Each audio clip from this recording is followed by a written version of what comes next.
Oke, selamat sore semuanya. It's good thing saya bisa ke sini menyambangi gereja ini. Terima kasih Pak Rusdi untuk memberikan kesempatan pada saya untuk menyampaikan sebagian dari firman Tuhan ini. Dan juga Pak Rusdi sudah memberikan titipan untuk menyampaikan sedikit tentang hidup kudus. Tapi sebelum saya masuk itu, ya saya mungkin memberikan sedikit update tentang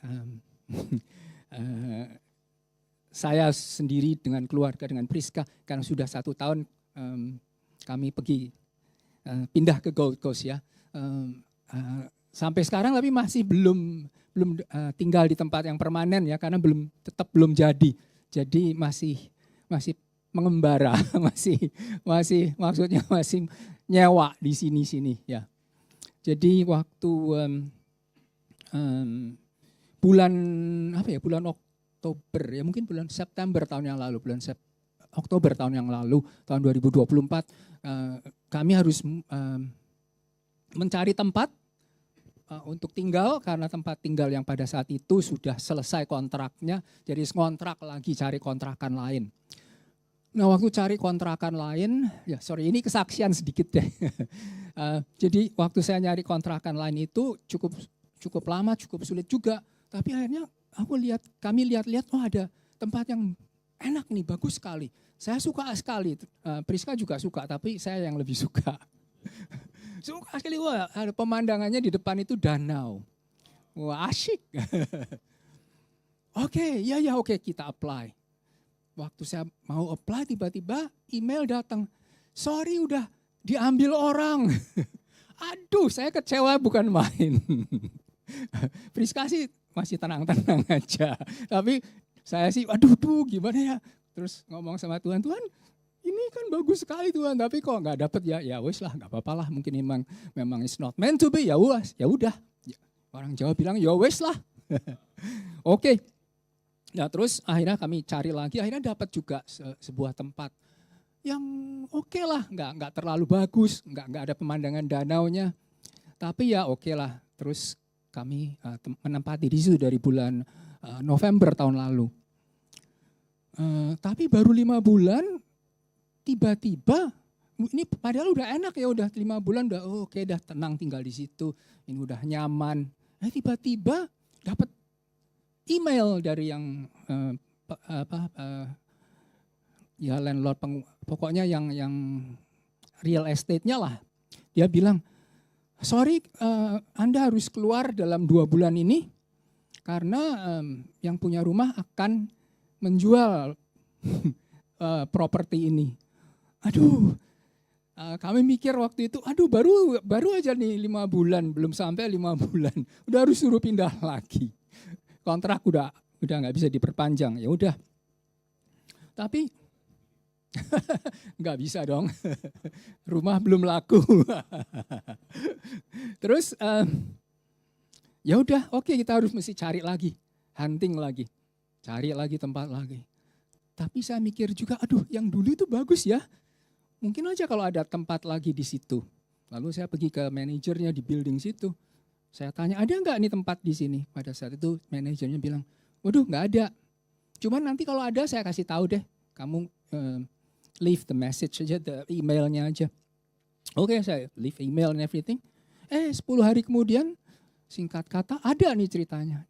Jadi ya akhirnya kami berembuk dan sebagainya, akhirnya apply dan akhirnya berhasil. Dan ternyata ini masih unitnya lain tapi bangunannya sama, masih melihat danau. Jadi it's so nice.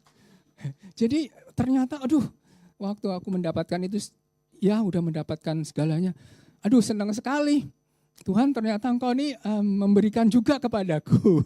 Ya, sedemikian baik, so personal to me, sedemikian caring for me and for Priska as well, of course. So I'm just saying that, ini pengalaman saya dengan Tuhan. So it's so amazing bahwa Tuhan itu sedemikian caring, sedemikian personal, And it's good thing to, untuk selalu mendapatkan pengalaman-pengalaman pribadi dengan dia. In fact, I think it's justru bagi kita setiap anak-anak Tuhan should mengalami pengalaman-pengalaman kebaikan-kebaikan Tuhan, pengalaman-pengalaman pribadinya. It's so good. So jadi God is real and God is so personal. Jadi ini kesaksianku yang cepet deh. Nanti later on ada kesaksiannya Vicky juga kan ya. Oke, nah sekarang kita masuk ke bagian ini hidup kudus. Terima kasih Komran untuk minumnya. Oke.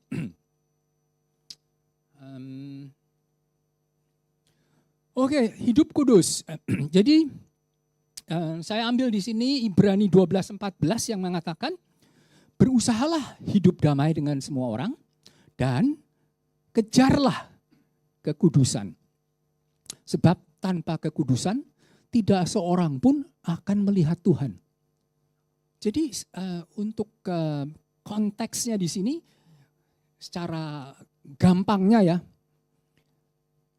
kamu harus hidup kudus. Kalau kamu nggak mau hidup kudus, kamu nggak akan melihat Tuhan, kamu nggak akan masuk surga. Basically begitulah message-nya. Ya basically singkatnya begitu. Kalau kamu nggak suka hidup kudus, ya berarti kamu nggak suka Tuhan, kamu nggak akan melihat Tuhan, kamu nggak akan masuk surga. Jadi kita harus mengejar kekudusan. Oke, hidup kudus mengejar kekudusan. Karena ini sangat-sangat penting, kalau enggak kita enggak masuk surga. Oke. Juga di Wahyu 21:27 dikatakan, tetapi tidak akan masuk ke dalamnya ini maksudnya surga ya, enggak akan masuk ke surga. Ya, sesuatu yang najis. Waktu saya baca ini najis itu apa ya? Tapi aku lihat bahasa Inggrisnya actually nothing impure will enter it. Jadi nothing impure. Jadi kalau ada yang najis, ada yang impure, berarti nggak bisa masuk ke dalam surga. Ini juga menguatkan seperti ayat yang tadi. Oke? Jadi tanpa kekudusan, tak seorang pun akan melihat Tuhan. Tak akan mendapatkan hidup kekal di surga. Jadi kalau kita ada dosa sekecil apapun, berarti kita nggak 100% kudus dong. Berarti impure, nggak pure 100%. Jadi kalau nggak pure 100%, tetap nggak bisa masuk surga. Makanya mungkin pernah Anda mendengar khotbah dari pendeta lain mungkin ya, berkata bahwa dosa kecil dengan dosa besar itu sama saja. Ya sebetulnya sama saja dalam hal tetap nggak bisa masuk surga. Tapi sebetulnya ya lain ya, dosa kecil dan dosa besar lain ya. Kalau saya cuma dosa bilang sama Pak Rusdi, saya ngebohongin, aduh saya ini barusan beli sepatu misalnya, padahal saya udah lama beli ini sepatu baru, misalnya ngomong, itu kan saya dosa ya, dosa kecil ya. Lain dong kalau saya nusuk Pak Rusdi bunuh, cus gitu. Ya, lain, dosa besar sama dosa kecil lain. Tapi walaupun itu satunya dosa besar, satunya dosa kecil, tapi tetap di hadapan Tuhan saya nggak bisa masuk surga. Mungkin konsekuensinya beda sekali. Konsekuensinya beda. Tapi tetap dosa kecil pun gak bisa masuk surga. Begitu ya? Kenapa kok begitu? Padahal sepele sekali dosanya. Karena ibaratnya Tuhan itu alergi terhadap dosa. Ini sudah pernah dibahas sebelumnya. Bahkan Pak Rusdi sendiri yang membahas. Bahwa Tuhan itu alergi, seakan-akan alergi terhadap dosa. Jadi kalau kita masih punya dosa sedikit saja, Tuhan gak bisa tahan. Gak bisa, kamu gak bisa. Saya gak suka itu. Gitu. Jadi harus benar-benar 100% kudus. Saya ingin menceritakan seorang teman saya, seorang suster di rumah sakit yang alergi terhadap kacang. Dia ini waktu itu saya di ruangan tea room-nya teater ya. Kita kan kalau break itu makan siang atau something makan. Lalu mereka masing-masing buka lunch-nya mereka. Nah, ada suster ini dia benar-benar alergi terhadap kacang. Tapi ada suster lain yang membawa peanut butter sandwich. Ya, peanut butter sandwich. Ya dia nggak tahu, dia pikir orang ini alergi, ya mungkin alergi. Tapi kan saya makan sendiri, nggak akan terjadi apa-apa. Tapi waktu suster yang bawa peanut butter sandwichnya buka bungkusnya, dibuka gitu, baunya keluar. Suster yang alergi ini tiba-tiba, aduh saya sesak napas. Kok merasa ada yang saya alergi nih, reaksi. Mulai keluar rash gitu ya, keluar sesak napas. Terus merasa, aduh ada yang bawa kacang nih. Terus, oh iya saya bawa peanut butter sandwich, oh iya langsung ditutup. Tapi dia harus tetap dikasih injeksi adrenalin ya, EpiPen, dia punya EpiPen, langsung EpiPen lalu langsung harus diobservasi segala. Karena dia alergi. Walaupun itu dia cuman gara-gara baunya peanut butter, mungkin ya partikelnya yang kecil-kecil gitu terbang gitu ya. Dia menghirup partikel kecil gitu, langsung dia kena imbasnya. Ya. Jadi dia alergi sekali terhadap itu. Walaupun partikel sekecil apapun tetap nggak tahan. Nah dalam hal ini penggambaran Tuhan terhadap dosa ada similarity-nya. Cuman bukannya Tuhannya terus sakit gitu enggak. Tuhannya tuh enggak suka, enggak tahan dalam arti ini ya menjijikan sekali, enggak bisa gitu. Incompatible. Jadi Tuhan dengan dosa itu basically incompatible. Sama seperti si suster tadi dengan peanut. Walaupun partikel yang kecil pun tetap dia akan incompatible. Enggak bisa sama-sama gitu ya. Maksudnya begitu. Nah, mungkin akan saya demonstrasikan sedikit dengan object lesson supaya lebih ingat ya. Maybe Priska bisa maju ke depan, tolong.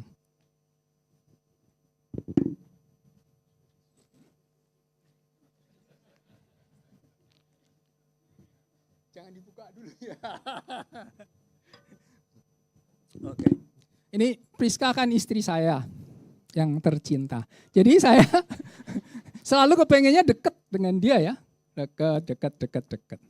Tapi ibaratnya nih ya, andaikan ini seumpamanya saya alergi terhadap kacang seperti suster tadi. Kalau saya alergi terhadap kacang, lalu Priska sekarang punya kacang dan dia makan kacang.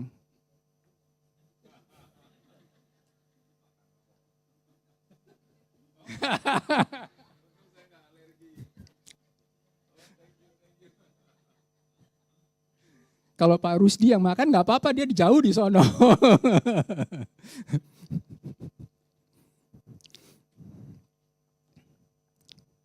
Ya jadi Priska ini makan kacang. Nah saya alergi terhadap kacang. Jadi saya nggak bisa dekat-dekat dengan dia. Walaupun sebetulnya saya kepengen dekat sama dia. Tapi karena saya alergi nggak bisa dong. Jadi makanya nggak boleh Priska makan kacang. Nah sekarang kalau udah makan bagaimana nih?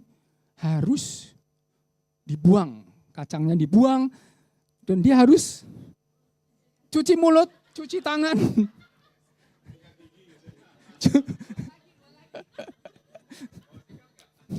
Cuci mata, cuci mulut, cuci tangan, mandilah. Ibaratnya mungkin seperti orang ini ya.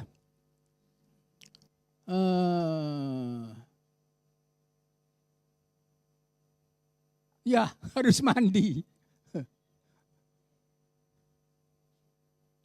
Ya, oke. Jadi, nah kalau dia sudah cuci bersih, udah nggak ada partikel kacang lagi, ya saya kepengen, halo again, dekat-dekat lagi nggak apa-apa. Tapi selama dia masih ada kacangnya, sedikit pun nggak bisa. Ya kan? So, itu untuk penggambarannya, ya. Oke, thank you. Jadi ibaratnya nih kacang-kacang ini adalah dosa-dosa. Jadi Tuhan alergik terhadap dosa-dosa in a way, nggak bisa. Terus dosa itu apa sih sebetulnya? Dosa itu bahasa Alkitabnya itu hamartia, bahasa Greeknya ya. Artinya sebetulnya meleset dari sasaran. Kalau ada target gitu, nggak kena target, itu artinya dosa. Jadi apapun yang meleset dari sasaran itu dosa. Mungkin Anda sendiri atau kita semua sebetulnya ngerti apa sih dosa. Kalau kita melakukannya kita merasa kok di sininya ya kita punya conscience, oh itu dosa. Jadi sebetulnya mungkin nggak terlalu harus dijelasin sekali, oh itu dosa loh, itu enggak loh, itu dosa, that sort of thing. Mungkin kita sendiri often sudah merasa sih sebetulnya itu dosa apa enggak. Cuman kadang-kadang kadang-kadang kalau sampai sampai terus dibiasain, biarin. Jadi akhirnya jadi bebal terhadap perasaan tersebut. Lalu di sini bisa saya katakan bahwa tidak percaya penuh ataupun bimbang kepada Tuhan itu juga dosa. Tidak melakukan apa yang dikehendaki Tuhan, apa yang kita harus lakukan misalnya Tuhan nyuruhnya begini tapi kita nggak ngelakuin, ya itu dosa juga. Karena seperti tadi meleset dari sasaran. Lupa terhadap janji. Oh sering kita lupa. Misalnya aku janji tadi sama Priska aku akan sampai di gereja jam 3.30 misalnya. Tapi saya meleset jam 3.35. Itu kan udah meleset dari sasaran ya. Berarti nggak lupa janji sih, tapi janjinya kacau aja jadinya kacau. atau yang sering lah kita misalnya aja janjiin something, misalnya seorang bapak terhadap anaknya nih, misalnya bapak sama ibunya pengen lagi mau pergi, terus si anaknya masih kecil, saya mau ikut, terus bapak ibunya bilang enggak usah ikut, nanti saya pulang saya bawain permen, nanti saya kasih permen. Oke, akhirnya si anak nggak merengek, terus setelah pulang tapi lupa bawa permen, lupa ya. Sebetulnya itu kan dosa, nggak menepati janji, tapi mungkin bapak ibunya itu lupa. Jadi dia nggak pernah ingat bahwa mereka pernah janjiin permen terhadap anaknya. Dosa sepele, tapi tentu ada konsekuensinya ya. Dan juga itu adalah dosa, tetap dosa. Dan juga kesalahan dosa yang nggak sengaja pun itu tetap aja dosa. Kalau itu dosa, walaupun nggak sengaja, salah tetap salah. Dosa yang tidak disadari ya tetap dosa. Dosa yang sangat sepele pun tetap dosa. Seperti tadi yang saya bilang, misalnya aja, seringlah kita, even waktu kita pray misalnya aja. Misalnya kita pray, untuk saya ingin mendoakan kesembuhan kepada orang itu. Tapi saya waktu mendoakan bilang kepada orang itu, sembuh, kamu pasti sembuh. Padahal di dalam hati masih nggak ada faith nih di sini, nggak ada iman. Duh, sembuh nggak ya? Berarti Anda masih ragu-ragu, tetap aja itu dosa, ya kan? Karena juga dibilang nanti bahwa segala sesuatu yang tidak berdasarkan iman itu adalah dosa. Ini di Alkitab yang mengatakan. Oke, jadi banyak sekali hal-hal yang kecil-kecil pun itu tetap dosa. Di Alkitab misalnya contoh-contoh dosa juga ada di Alkitab. Akan saya berikan beberapa di sini. Misalnya di 1 Petrus 2 ayat 1-2 dikatakan bahwa segala kejahatan adalah dosa. Segala tipu muslihat, of course itu adalah dosa juga. Kemunafikan, kedengkian, fitnah, dosa.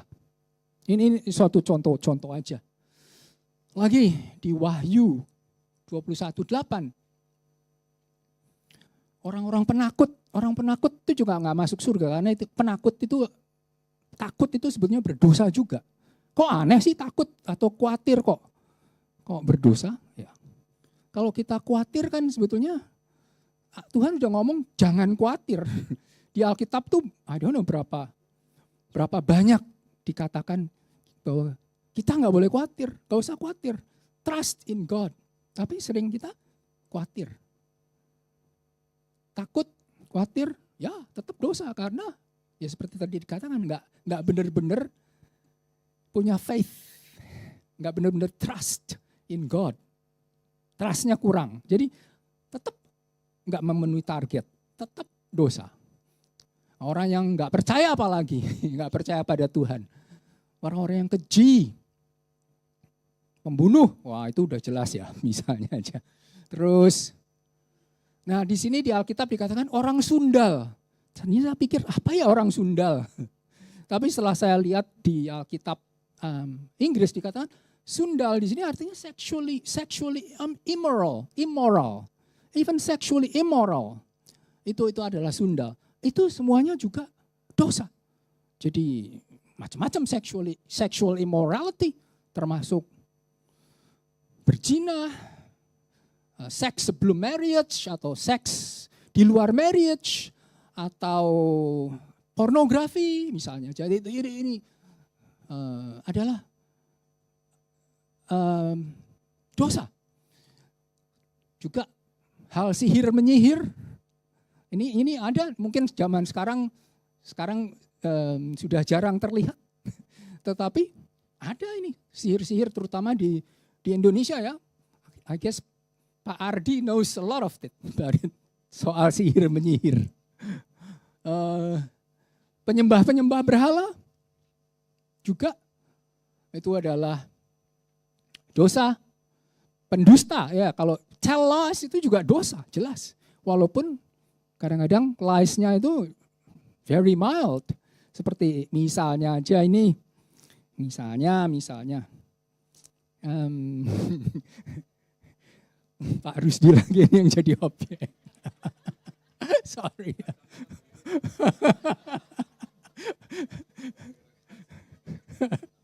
Misalnya Pak Rusdi tanya sama saya, ini ya saya barusan beli baju baru, ini bagus nggak ya? Misalnya Pak Rusdi tanya sama saya mikir, aduh Pak Rusdi bajunya jelek amat. Tapi supaya saya nggak menyinggung perasaan Pak Rusdi, aduh oh, ya bagus ya bagus. Saya udah berbohong ya. Dosa nggak? Dosa dong ya. Bohong. Walaupun itu cuma sepele ya. Nyenengin orang ya. Tapi berdosa ya. Oke, dosa tetap dosa ya. Tetap nggak masuk surga ceritanya nih kalau. Karena Tuhan, as I said, alergi terhadap dosa kecil pun. Dia nggak incompatible. Nah, ya ini tadi yang saya katakan bahwa kalau kamu melakukan sesuatu yang tanpa iman, nggak percaya, banyak misalnya aja ini mungkin I don't know pendeta termasuk saya juga kalau doain orang nggak dengan iman, sebetulnya saya sendiri berdosa. Anyway, jadi makanya bagaimana ini kok untuk masuk surga aja dosanya kecil sekalipun nggak bisa lah. Bagaimana? Nggak mungkin nih orang masuk surga. What to do? Untunglah ada Tuhan itu sedemikian baik, dia mengirimkan Yesus Kristus, Allah Putra yang menjelma menjadi manusia, lalu mewakili kita, memberikan silih, ya, memberikan mati di kayu salib sebagai korban bagi kita semua, korban bagi dosa-dosa. Sehingga kalau kita ngikut Yesus, ya, menerima Yesus sebagai Tuhan dan Juru Selamat pribadi kita, berarti kita ngikut Yesus, maka Tuhan menguduskan kita, memberikan kita kekudusan 100%, enggak 99,9 tapi 100% kita dikuduskan oleh korban Yesus Kristus itu. Dan syaratnya kita ngikut Yesus. Kita ngikut Yesus sebagai Tuhan dan Juru Selamat kita. Jadi mengikut Yesus bukan berarti cuman oke, saya terima Yesus begitu ada altar call. Siapa yang mau terima Yesus? Lalu Anda berkata, saya mau terima Yesus, terus terima Yesus. Bukan berarti itu sih cuman di mulutnya doang ya. Hatinya belum. Andai kata orang itu enggak benar-benar ngikut Yesus. Karena mengikut Yesus yang sebenarnya, misalnya saja Yesus itu sukanya jalan ke kanan, misalnya Yesus jalan ke situ. Ya kita sebagai pengikut Yesus ngikut dong jalan ke sana. Bukan kita sembarangan, saya mau jalan ke sini. Karena kita berarti bukan pengikut Yesus. Kita tahu bahwa Yesus itu maunya hidup kudus. Ya, hidup kudus, jalan kehidupannya adalah kehidupan kudus. Tapi kalau kita yang katanya, saya ngikut Yesus, tapi kita nggak hidup kudus, nggak mau mengikuti hidup kudus, berarti kita nggak ngikut Yesus. Cuman bohong-bohongan doang. Kita ke sono misalnya, saya suka dosa kok, saya masih tetap dosa. Berarti nggak ngikut Yesus. Jadi it's important di sini. Memang Yesus, kalau kita benar-benar ngikut Yesus, maka Yesus akan memberikan kepada kita kekudusan. Satu kali untuk selama-lamanya. Dan ia telah menyempurnakan untuk selama-lamanya mereka yang telah dikuduskan oleh Yesus itu. Ini ayatnya ada di Ibrani 10:14. Dan roh kita dikuduskan Yesus sekali untuk selama-lamanya. Dan kita menjadi anak-anak Allah. Jadi kalau kita yang menanya anak Allah, berarti sifat-sifat kita adalah sesuai dengan sifat-sifat Allah. Sesuai dengan apa, attitude kita adalah sesuai dengan apa yang Tuhan Allah mau. Bukannya sembarangan aja. Jadi, next one. Loh kok enggak ada. Oh iya. Ya, misalnya aja dikatakan Alkitab mengatakan juga bahwa kamu kalau sudah jadi katanya kamu ngikut Yesus, kamu harus juga menjadi kudus. Dalam arti kamu juga tetap mau kudus terus, mengikuti Tuhan, karena Tuhan adalah kudus. Arahnya ke sana, ya kamu juga ngikut arah ke sana. Jangan semaunya sendiri. 1 Petrus 1:14-16 mengatakan, ayo kuduslah kamu sebab aku kudus. Dan seperti yang dikatakan tadi Ibrani, berusahalah hidup damai dengan semua orang dan kejarlah kekudusan. Make every effort to live in peace with everyone and to be holy. Jadi kita juga harus ngikut Yesus yang ngikuti hidup kudus. Oleh karena Yesus juga pengennya kita hidup kudus. Ini juga nasihat-nasihat supaya hidup kudus ada di 1 Tesalonika 4, 1-8. Ini mungkin terlalu kecil maka saya pecah-pecah. Nasihat supaya menjadi kudus.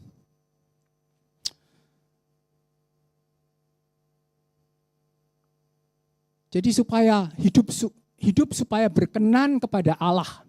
Hidup supaya Tuhan suka. Apa yang Tuhan suka, hidupmu itu bagaimana? Ya, jadi harus hidup kudus. Itu yang Tuhan suka. Harus seperti yang dikatakan tadi, make every effort untuk hidup kudus. Karena itu kehendak Allah. Kehendak Allah adalah pengudusanmu. Kamu kudus. Kamu hidup kudus.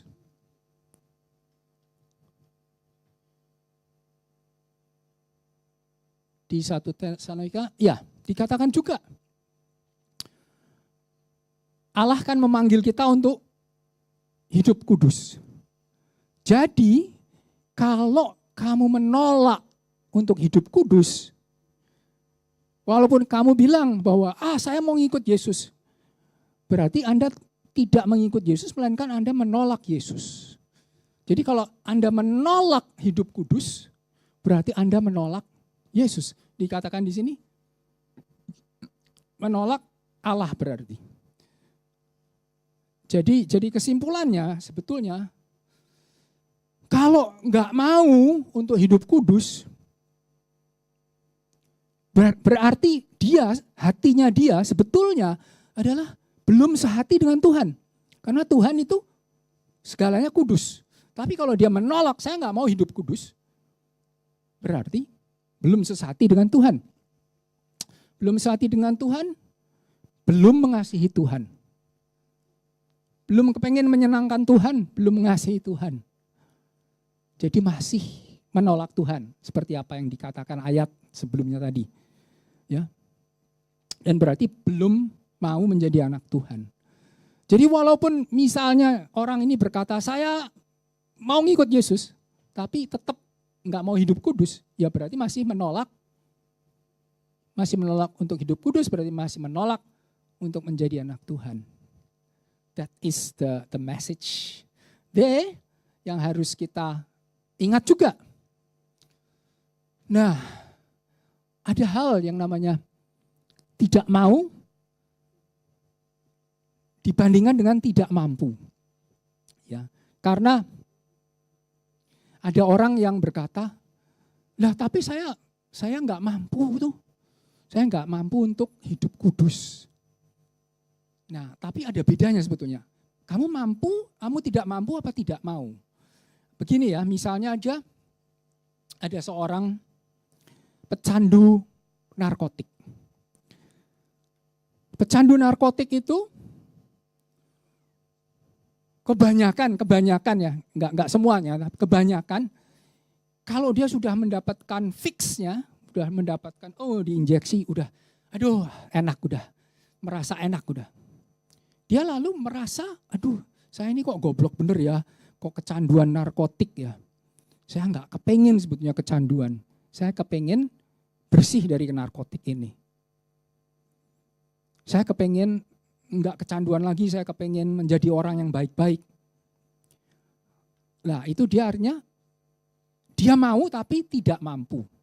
Karena begitu dia efek narkotiknya habis lagi, kepengen lagi. Aduh saya harus mendapatkan injeksi narkotik lagi. Tapi kalau saya nggak mendapatkan itu malah waduh rasanya nggak karu-karuan, rasanya bahkan mendapatkan kayak withdrawal syndrome, withdrawal symptoms dan sebagainya ya. Sehingga aduh jadi nggak mampu dia injeksi lagi. Nah orang seperti itu artinya dia tidak mampu mengatasi addiction-nya itu. Dia tidak mampu mengatasi kecanduannya itu. Lalu sama juga mungkin hal merokok ya. Salah satu contoh lagi yang gampang mungkin hal merokok.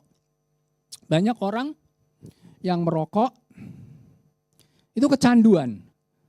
Jadi dia sudah tahu bahwa merokok itu sebetulnya jahat. Sebetulnya itu merugikan diri sendiri. Merugikan diri sendiri, merugikan orang lain, merugikan semuanya lah ya. Tapi orang itu tidak kuasa untuk melepaskan rokok. Karena kepengennya ngerokok lagi. Sama dulu seperti ayah saya. Ayah saya tuh dulu kecanduan perokok. Jadi kalau dia nggak ngerokok, aduh nggak enak badannya. Waduh kok pengen gelisah dan pengennya mau ngerokok lagi. Harus beli rokok lagi. Begitu. Tapi dia tahu, aduh sebetulnya ini bahaya buat kesehatan saya, jelek. Juga buat orang lain kalau kena asapnya kan juga menyebabkan penyakit dan sebagainya. Dia tahu tapi tidak kuasa. Ya bagi dia kalau pengalamannya dia itu, one day Tuhan mencabut keinginan untuk merokok. Jadi suatu saat dia masih kepengen merokok, tapi satu saat lagi karena Tuhan mencabut, tiba-tiba aduh udah nggak kepengen merokok. Ngelihat merokok udah nggak nafsu lagi. Ngapain? Buat apa? Dia nggak mau. Jadi ayah saya itu artinya dia waktu dia masih kecanduan itu, dia tidak mampu. Bukannya tidak mau, dia mau tapi tidak mampu.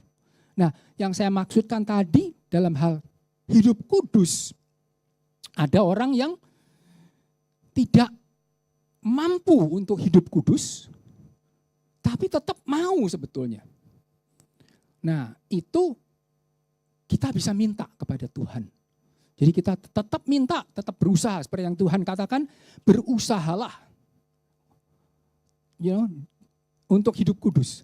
Tapi kalau orang itu bilang, aduh aku nggak suka kok hidup kudus. Ya berarti dia nggak mau. Mungkin Pak Fajar bisa maju ke depan. Mungkin saya untuk bisa lebih jelas ya. Untuk mendemonstrasikan hal tidak mampu dengan tidak mau.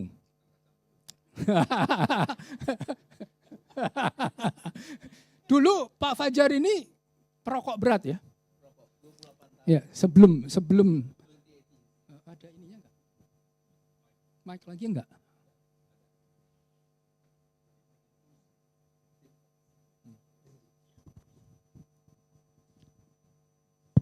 Ya, oke. Jadi dulu sebelum dia bertobat, dia itu perokok berat ya. Gimana Jar kalau peragaan merokoknya? Coba kayak apa? 28 tahun ya saya merokok. Iya. Ini rokok dari Ko Iwan tadi. Apinya Pak. Terbalik. Ya, oke. Kalau dulu saya merokok, terus terang saya merokok selalu melihat ke bawah dan ke atas.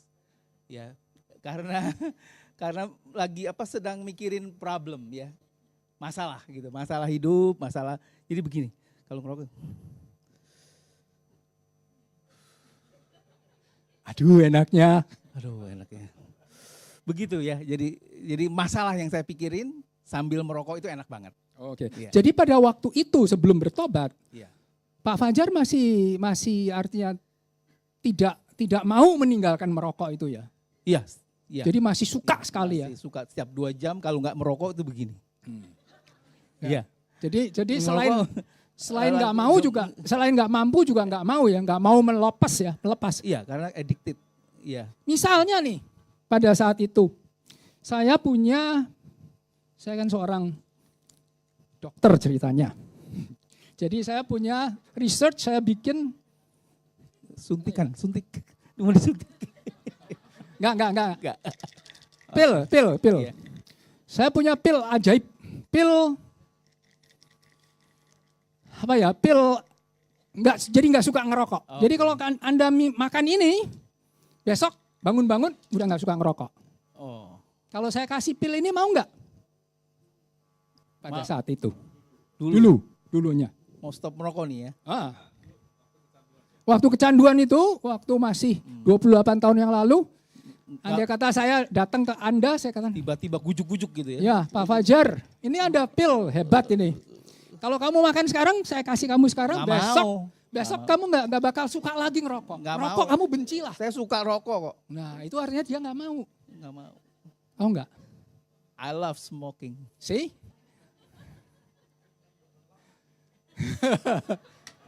Tapi setelah bertobat, Tuhan ambil langsung enggak? Enggak kan? Proses 2 bulan. Jadi proses ya. Jadi waktu Anda sesudah Anda bertobat, Anda memutuskan untuk ngikut Yesus, kalau saya kasih pil ini, kalau Anda makan ini satu aja, mujarab, besok benci sama rokokmu pasti kamu buang semuanya. Mau nggak? Nggak mau. Loh? Apa? Nggak mau. Kalau kasih pil kan? Kalau kasih pil. Iya. Oh sudah bertobat. Ini sudah bertobat. Sudah bertobat. Ya mau dong. Mau dong ya. Iya. Wah langsung mau ya. Iya. Bahkan kalau disuntik juga mau. Oh mau. Terima kasih Pak. Aduh, beneran loh. Ini kalau disuntik bukan besok lagi, langsung Jar. Mati. Langsung. Iya. Kalau begitu disuntik ya, langsung nggak suka ngerokok. Mau ya? Mau. Langsung mau ya? Mau. Kalau pil lebih lama ya, sampai besok. Jadi lebih cepat pakai suntikannya. Iya. Ya itu jadi artinya kalau tidak mau dengan tidak mampu. Jadi kalau misalnya sama aja seperti misalnya ini pil kekudusan ya. Misalnya dosa apapun, keterikatan apapun ya. Kalau Anda masih tidak mau mendapatkan pil, misalnya ini beneran ini pil anti dosanya. Jadi pil kekudusan. Pil kekudusan. Jadi kalau Anda minum pil ini Anda menjadi kudus besokannya. Bahkan mungkin kalau Anda benar-benar ya saya mau ngikut Yesus.